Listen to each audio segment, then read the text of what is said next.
process of DNA replication. So again, what we're doing is we've already talked about the historical development. That's what we kind of wrapped up with on Tuesday, and we also discussed the different sciences and the structure of DNA, which was number 2. Today we're looking at understanding DNA replication, and we're gonna finish pretty fast, about halfway through the class period, and then the rest of the class period we'll be working on the last page for chapter 9. Okay, so let's go ahead and dive in. How is DNA replicated? Remember that we said that DNA is replicated in what kind of manner? Which is this right here. DNA is replicated in a what? What does that mean? That one strand is old and one strand is new. And that's it. One strand is old, one strand is new, over and over and over again, and for the rest of your life. But today, again, we're doing is talking about the actual steps in terms of actually what happens. But before we start actually talking about all of the parts of DNA replication, I want us first to go ahead and look at this picture. This picture is very similar to this one right here that we already talked about on Tuesday. This is just showing us the direction of the carbons, 5 and what?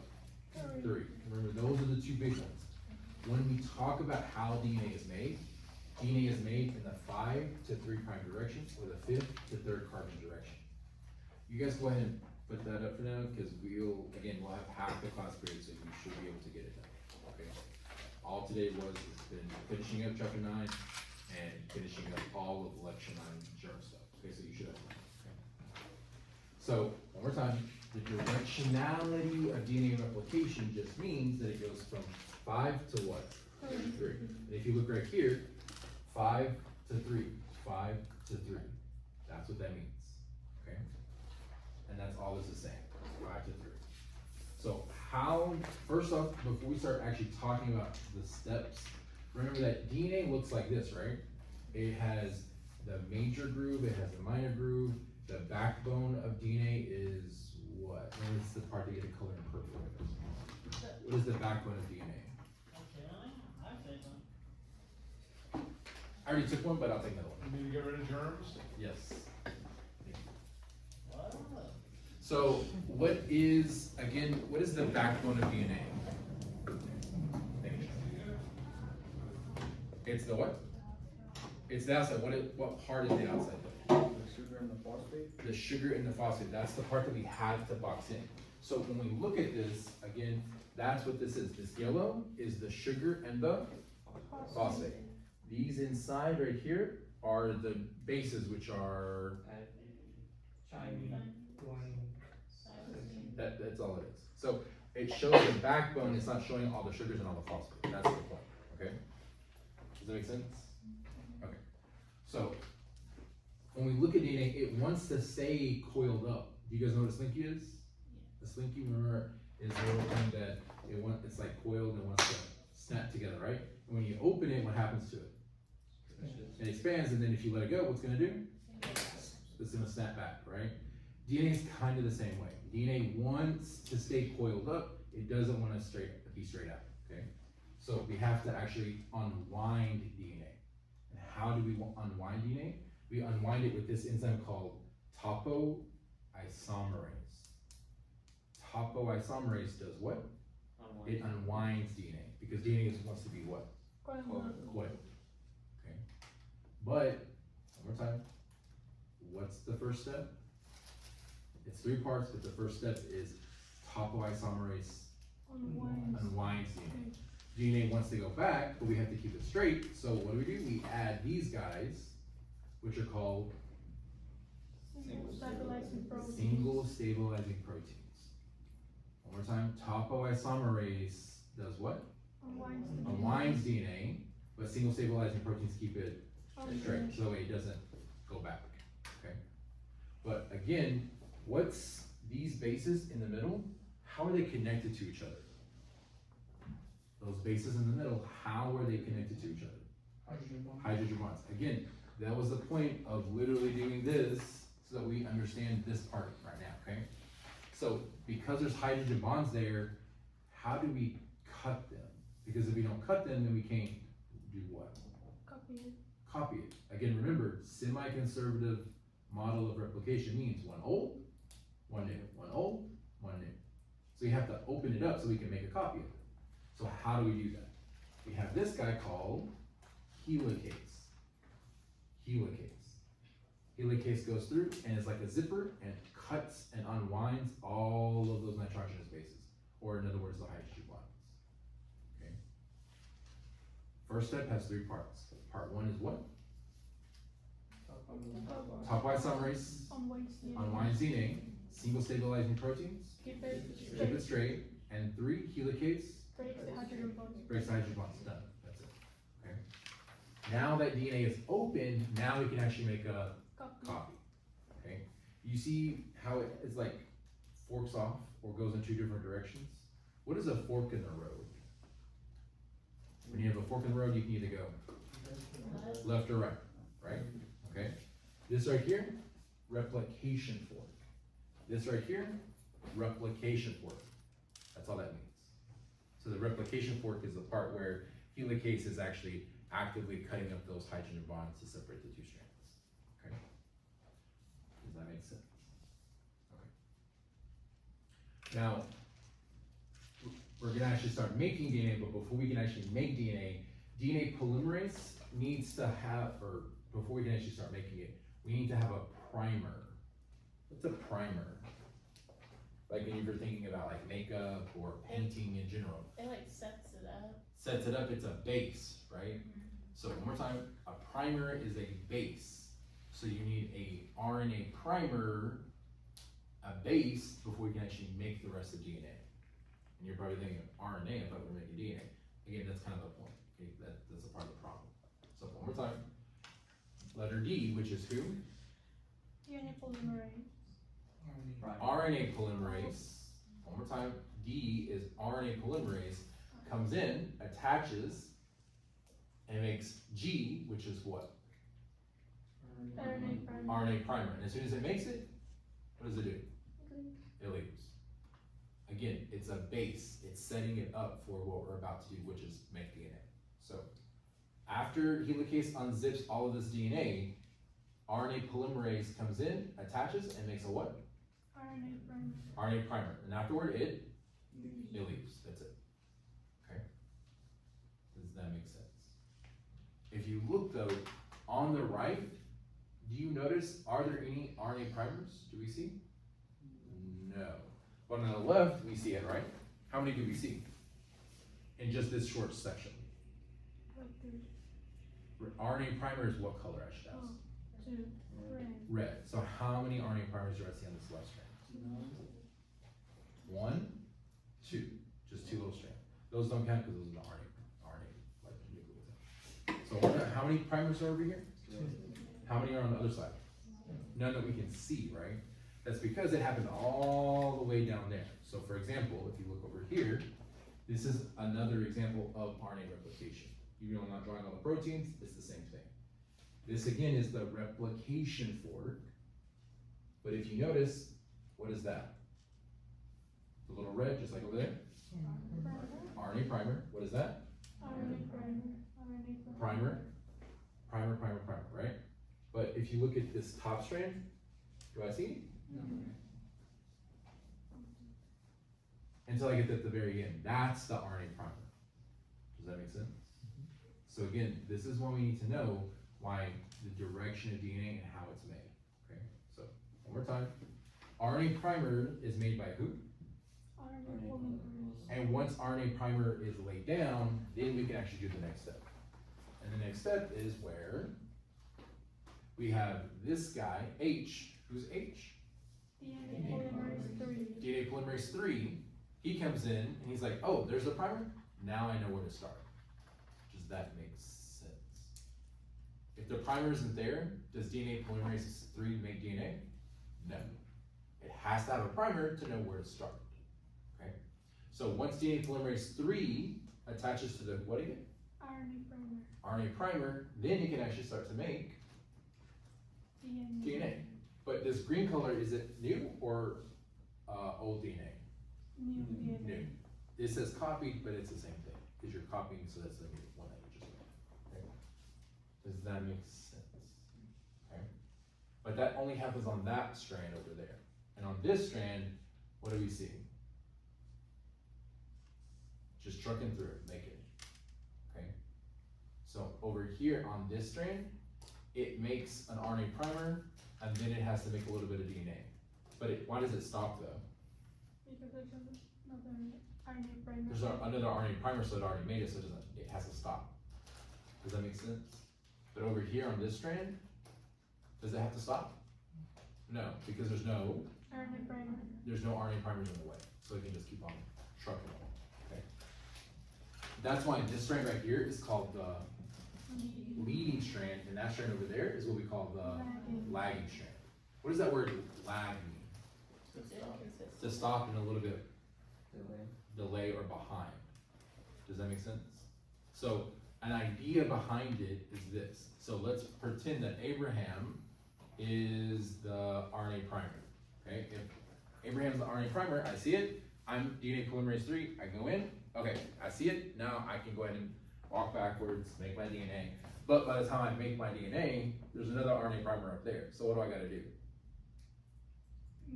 Go. Then I have to walk all the way back up here to make it. Does that make sense? All right, one more time. Actually, let's pretend Jonathan. Jonathan's our RNA primer. Okay, I'm the RNA primer, or he's the RNA primer. I'm DNA polymerase 3. What am I gonna do? I'm gonna make DNA. I made DNA. I'm done. Am I done though? No, because Abraham's what? An RNA primer. So then what do I gotta do? I gotta walk all the way back over here, even though I'm walking past the DNA that I just made. Okay, so it can walk past DNA? Yes. So I see it. Now I see the RNA primer. Then what do? Go back. I go back and make DNA, but then I have to stop because that's another what? RNA primer and DNA that I just made. And then over there, I see more, so then I keep having to go. Again, this is why it's called the lagging strand, because it has to stop, then start up making up DNA, then it has to stop, and then go back and forth, back and forth, back and forth. While the leading strand just does what? Just goes forward. It just keeps on walking. It's like, okay, it's just making DNA, because its RNA primer was all the way back there. Okay, does that make sense? Leading strand makes DNA continuously, while the lagging strand makes DNA in little chunks. Okay, does that make sense? These little chunks have a name. These little chunks are called Okazaki fragments. Okay, does that make sense? These little chunks are called what? Okazaki fragments. Good.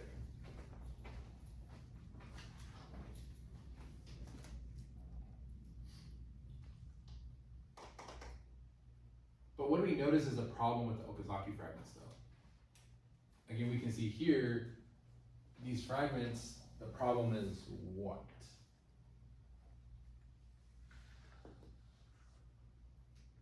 Looking at this strand versus this strand, what do we notice in the newly synthesized DNA? On the leading strand, again, it's what? Seamless, continuous. While over here on the lagging strand, there's a space. Not only is there a space, there's this little chunk of what? Primer.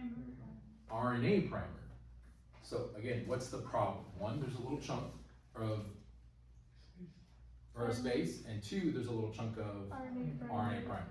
So we have to do something to fix that problem. So what do? One is this guy. This is letter I. What is letter I? DNA polymerase 1. DNA polymerase 1 goes in and does what? Let's look. What did it do? It attached at the RNA primer, then did what? Replaced it. Replaced the RNA with DNA. And after it replaced it with DNA, it left. But what's the problem still though?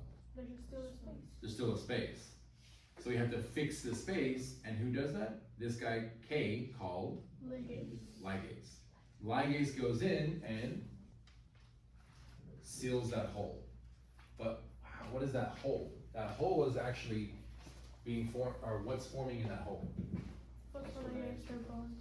Remember that a phosphodiester bond is the bond between the third carbon and the phosphate of another nucleotide. I Again, this is why we needed to know the counting of the carbon, so that we know that this bond right here is a phosphodiester bond. Does that make sense? Yeah. Okay, so one more time. What is the first step of DNA replication? We have to unwind DNA. How do we do that? With the isomerase. Topoisomerase. But DNA wants to, Close. so we have to keep it straight, and who does that? Single stabilizing protein. Single stabilizing proteins. 3, what's the third thing that happens? The Helicase cuts or breaks the hydrogen bonds. hydrogen bonds between the Nitrogen space. nitrogenous bases. But we haven't made DNA yet, so now how do we actually make DNA? First, we have to lay down a, Space. and that's called a RNA primer. But who makes the RNA primer? RNA polymerase. RNA polymerase makes the RNA primer. Again, on the leading strand, how many base primers are there? Just one. Just one. On the lagging strand, the bottom one, there are many or multiple. So once the RNA primer is laid down, what happens then? Who has to find it? DNA polymerase 3. DNA polymerase 3 finds the RNA primer and then does what? Makes DNA. On the leading strand, it makes it, starts with a C, continuously. On the lagging strand, it makes it, and then has to stop because there's a what? RNA primer. And then it has to go what? Back. And then once it makes it, or once it sees it, it makes it, and then has to stop. But again, while this was making it, the RNA primer was being laid down. So then it has to go where? It has to go back, and then it's gonna make what? DNA. And then it has to stop because there's a, RNA primer. but while it was being made, there's another what? RNA primer. And then it has to make, More DNA. it has to make more DNA. Again, that's why it's called the lagging strand. It has to stop making DNA, go all the way back, make it, and stop and start, stop and start, stop and start. Okay? Does that make sense? Okay? And then, since leading strand is making it continuously, lagging strand is stop, start, stop, start. But what's the point though? Or what's the problem that happened like we saw? There was a space and a chunk of RNA primer. There was a space and a piece of RNA. So how do we fix the space of RNA, or that little chunk of RNA? DNA polymerase 1 comes in and replaces with copied DNA nucleotides. DNA polymerase 1 goes in and replaces an RNA with DNA. 2, there's still that little space, but what happens? Ligase. Ligase goes in and Connects. fills it. How does it fill it? With a Phosphodiester bond. phosphodiester bond. That's it. That's all DNA replication. Very straightforward. You guys wanna go through it again? Because, okay. So, let's use the animation this time, because I can start with it. So.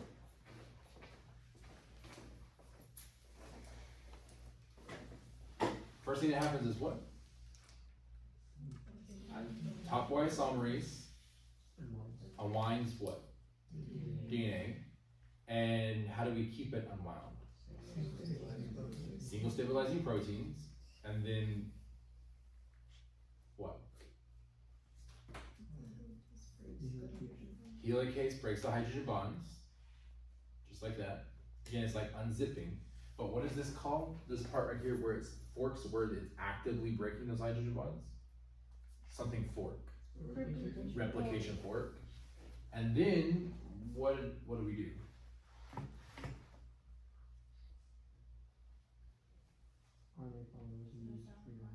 RNA polymerase lays on an RNA primer. Done. Bam. Then what does it do? Leaves. It moves up to the next piece of RNA or DNA or whatever. It goes on and makes another RNA primer. But who's looking for that RNA primer? DNA polymerase 3 looks for the RNA primer, then once it finds it, it lays down what? DNA. On the lagging strand, it makes it in called fragment. Okazaki fragments, while on the leading strand it makes it continuously. One more time. The lagging strand, DNA is made in chunks called Okazaki fragments, while the leading strand, DNA is made continuously. Okay? Just like that. So with an arrow, I want you guys to show me really quickly the direction of DNA replication. What was right up here? The one that was what's right up here. The replication 4. DNA that's made continuously in the leading strand is made this way. This one was made what? The opposite, right? If this is the replication fork, the leading strand, DNA is made towards or away from the replication fork. One more time. I want everyone to see it, because I only have like 3 people kind of doing stuff. One more time. DNA is made on the leading strand towards or away from the replication fork? Towards the replication fork. On the lagging strand, DNA is made what? Away from the replication fork. If that's the case, remember, in which direction is DNA made? From to 5 prime to, so that means that what's down here? 5, and what's right here? 3. What's right here? What's right here? What's right here? 5. Okay. Does that make sense? Okay. So, what's the problem though that we have? We have little RNA primers and we have this little space. How do we fix that? We fix it with DNA polymerase 1, which goes in and replaces the RNA with DNA, and 2, we still have that little gap. So how do we get rid of that gap? Ligase goes in and forms a phosphodiester bond. And now it's all complete. Okay. Any questions, or do you want us to go through it one more time? This time I promise I won't stop. I feel like I do stop. One more time. So, do you want me to use the animation or just ask? So what's the first step? Topwise isomerase unwinding DNA. 2, single stabilizing proteins keep it straight. 3, helicase breaks the hydrogen bonds. What's the next thing that happens? The base. First, RNA primer is made by RNA polymerase. Then what happens? Who's looking for it? DNA polymerase 3 is looking for the primer. Once it finds it, it hooks onto it and makes what? DNA. But DNA is made continuously or in fragments on the leading strand? Continuously. And is it made continuously or in fragments on the lagging strand? Fragments. Those fragments are called Okazaki fragments. Regardless of leading or lagging strand, it makes it in the 5 to 3 prime direction. But after it's finished making DNA, what's the problem? There's 2. 1, there's gaps, and 2, there's chunks of. How do we remove the RNA? DNA polymerase 1 goes in and replaces the RNA with DNA, and 2, there's still little gaps. So what happens? Ligase goes in and connects those 2 strands, those Okazaki fragments, with a what kind of bond? Phosphodiester bond. It seals the backbone of the DNA molecule, and that's it. That's the full steps of DNA replication, all the enzymes and everything. We're done. Okay, pretty straightforward. And you always can go back to using the animation as well. Okay. On the exam though, you're gonna have this question right here that asks you which strand is the leading strand and which one is the lagging strand. You have a question that practices it on page 9.8. We'll get to it, but we're gonna practice it here first. Okay. So the question is, which strand is leading, which strand is lagging? Okay? But leading and lagging is the one that we're making, not this one right here. We cannot see the leading or lagging because nothing's being made yet, okay? But if this is 5, what should go right here? 3.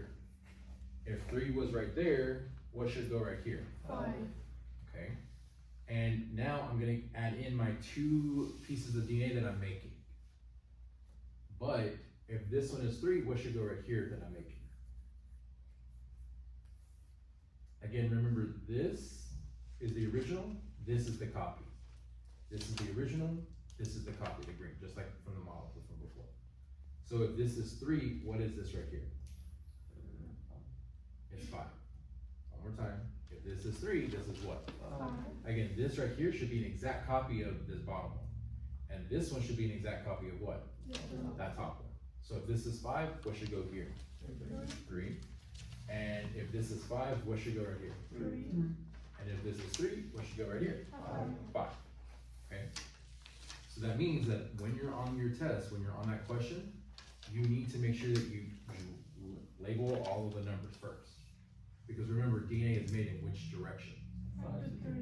5 to 3. One more time. DNA is made what? 5 to 3. So looking at this, how do I know what is leading and what is lagging? Let me draw arrowheads to kind of show which one it is. Remember, the leading strand was made towards or away from the replication flow? So which one is going towards? How do I know? I need to actually draw my arrows. So where should the arrow go? Towards the 3 or the 5? The 3. Because it's made in the 5 to what? 3 prime direction. Just like that. And is that one going towards or away from the replication forward? Since it's going, this is the replication forward. And is it going towards or away from it? Since it's going towards it, that is the what? Leading strand. This one's going what? So that's the lagging strand. Does that make sense? Okay. All you gotta do is just draw arrows, whichever one is pointing towards the replication forward, that's leading, done, okay? But that's all based off of, can you write these numbers down right here? Okay, all those. So the question right here is, what is the overall importance of DNA replication? What was the point of making a copy of DNA? You gotta think back to previous units. What was the point?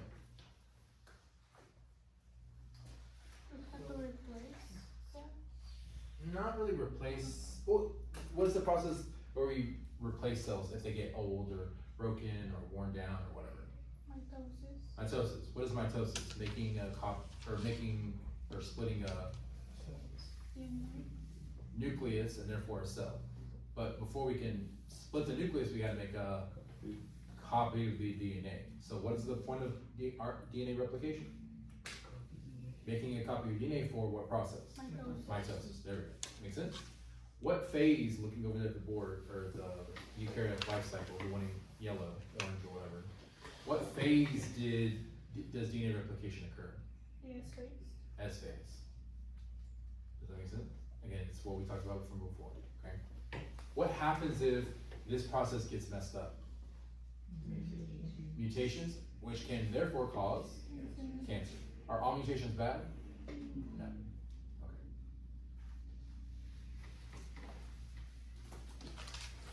We're almost done, guys. It's okay. We're almost done.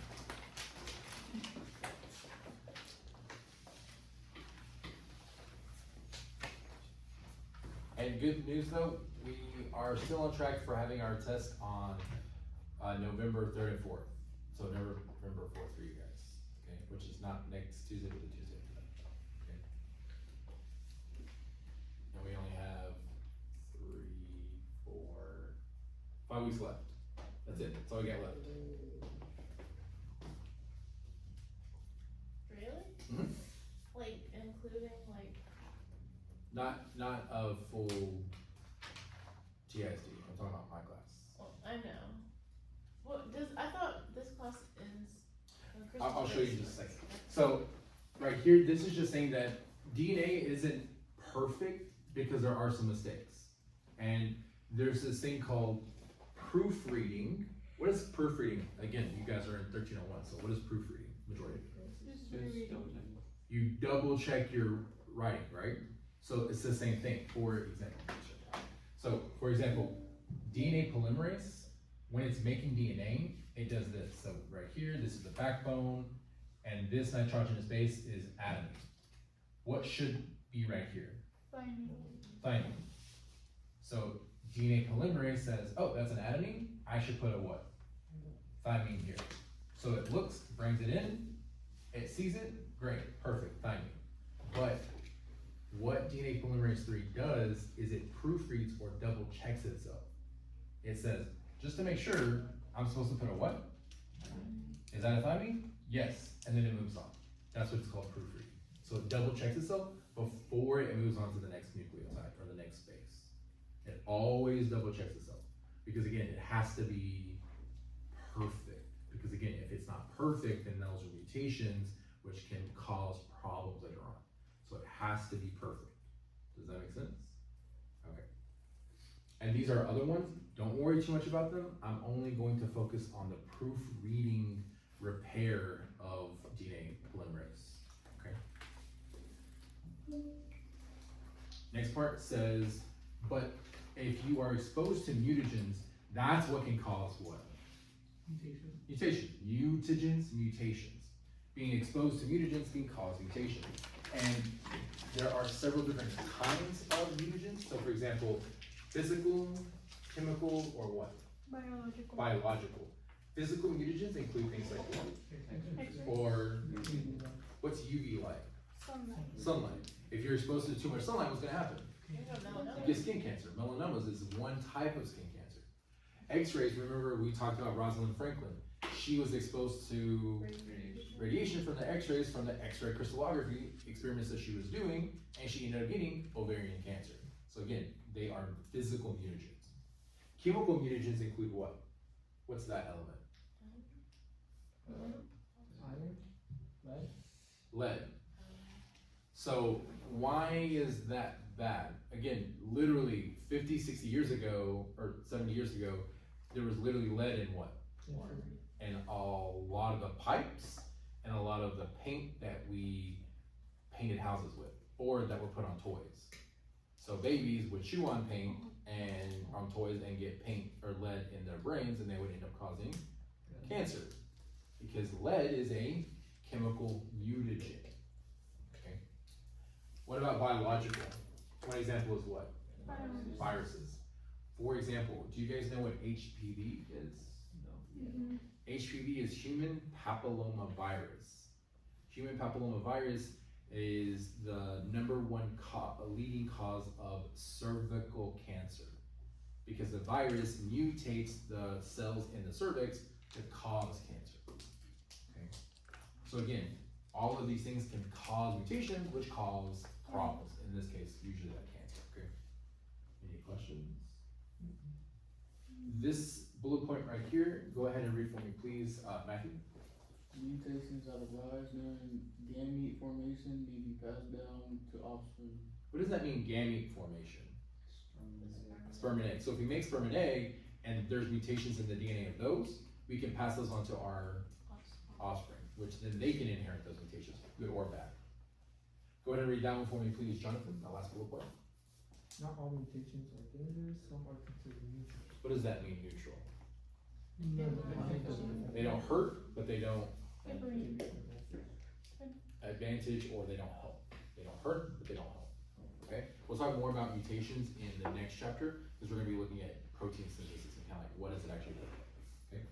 So, go ahead and answer these questions really quickly. I'm going to give you about 3.5 minutes. It's only 50 questions.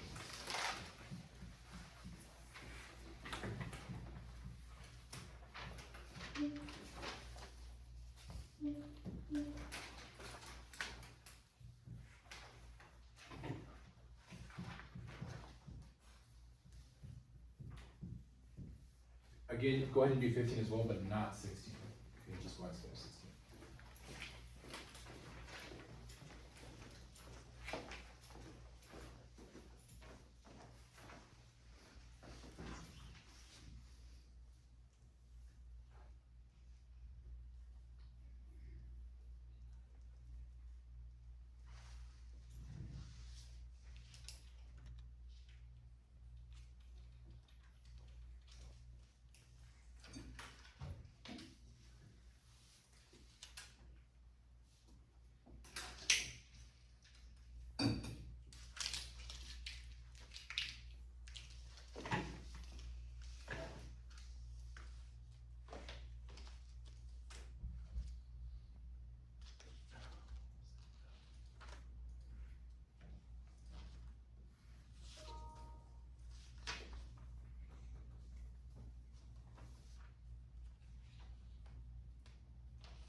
Hey, Willa.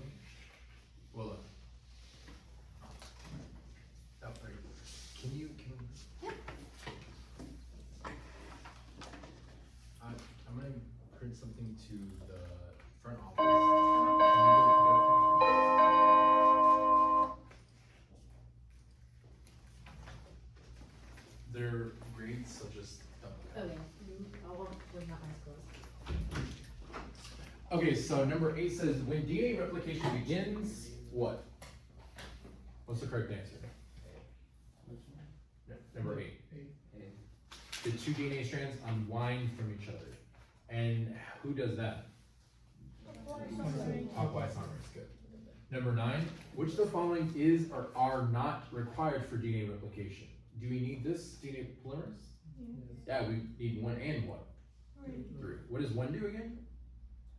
Replace RNA primer with DNA. Replaces RNA primer with DNA, perfect. What does 3 do?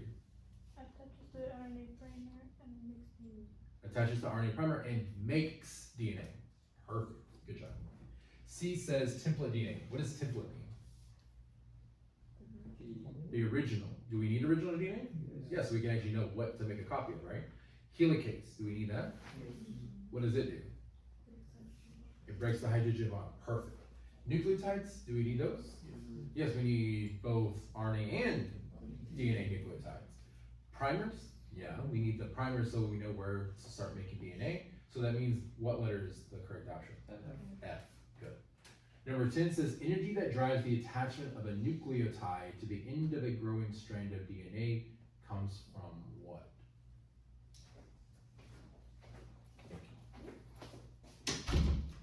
The question is asking, where does the energy come from? Where does all energy come from in terms of, or what kind of energy is being used no matter what it is in the cell? ATP, so what's the answer? B. I can ask anything, any question, and say, what is the energy? And the answer is always gonna be ATP. Okay, does that make sense? Okay. Number 11 says the phrase 5' to 3' refers to the directionality of DNA synthesis. Perfect. 12, all mutations blank. It should be flipped. What is it? All mutations C are caused by DNA damage? Technically not. Because remember I said the proofreading? Remember how DNA polymerase double checks itself? Sometimes DNA polymerase doesn't double check itself. And therefore that's not caused by damage. But regardless, all mutations are going to be change in DNA sequence, letter D, perfect. Number 14, describe what semi-conservative replication is. Who could do that for us, please? Not Emily, because she gave us enough good answers.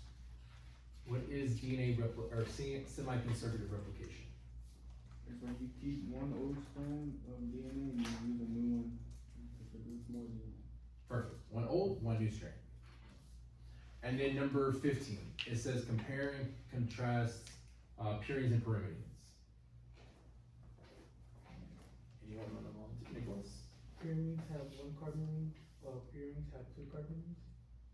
It's nitrogen ring, but I mean, let's just say rings because technically it's carbon and nitrogen, but good. But is that the only thing? Kaylin, what else can we add to that?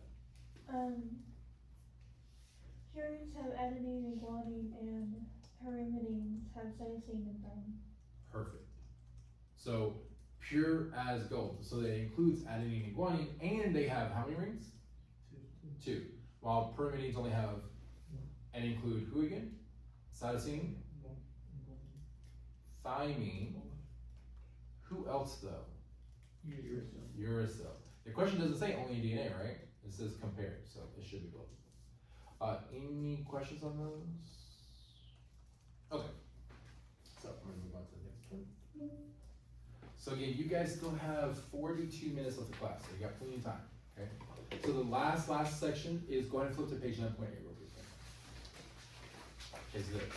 So to help emphasize all the parts of DNA replication and to make sure that we get it in our brains, we're gonna look at this. Abigail, you can go ahead and turn off the video because we're done for the day. But you're gonna answer these questions, and over here, number 10, that's what I was referring to, you have to